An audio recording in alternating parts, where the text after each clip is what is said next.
আইএমএফের বাধা সত্ত্বেও কি প্রকাশ পাচ্ছে নবম পে স্কেল? 15 লাখ সরকারি চাকরিজীবীর বেতন কি সত্যিই 140% পর্যন্ত বাড়ছে?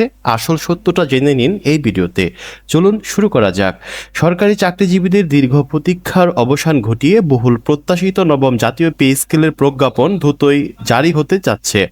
অর্থ ও পরিকল্পনা মন্ত্রী আমির খসরু মাহমুদ চৌধুরী জানিয়েছেন, নতুন বেতন কাঠামোর চূড়ান্ত প্রস্তুতি প্রায় শেষ পর্যায়ে। মন্ত্রিসভার সবুজ সংকেত পেলেই আনুষ্ঠানিকভাবে এই গেজেট প্রকাশ করা হবে।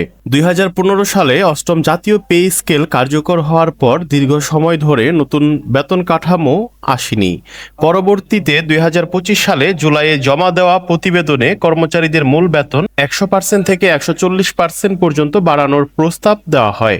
এরপর বর্তমান সরকার গত 21শে এপ্রিল একটি পর্যালোচনা কমিটি গঠন করে বিষয়টি চূড়ান্ত রূপ দেয়। অর্থনৈতিক হিসাব অনুযায়ী এই নতুন পে স্কেল বাস্তবায়নে সরকারের বার্ষিক অতিরিক্ত প্রায় 82,000 কোটি টাকা ব্যয় হবে। এর ফলে উপকৃত হবে প্রায় 15 লাখ সরকারি চাকরিজীবী এবং কয়েক লাখ পেনশনভোগী।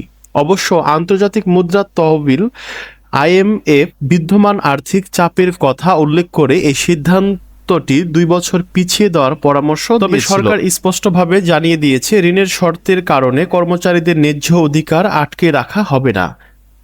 প্রধানমন্ত্রী তারেক রহমান নীতিগত অনুমোদন বহাল রেখে প্রয়োজনে ধাপে ধাপে এটি বাস্তবায়নের নির্দেশনা দিয়েছেন।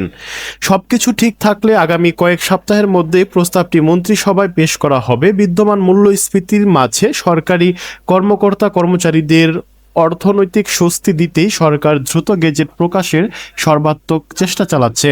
সুপ্রিয় দর্শক, ফিরে আসবো নতুন ভিডিও নিয়ে। সেই পর্যন্ত ভালো থাকুন, সুস্থ থাকুন এবং পে স্কেল সংক্রান্ত তথ্য পেতে চ্যানেলটি সাবস্ক্রাইব করে পাশেই থাকুন।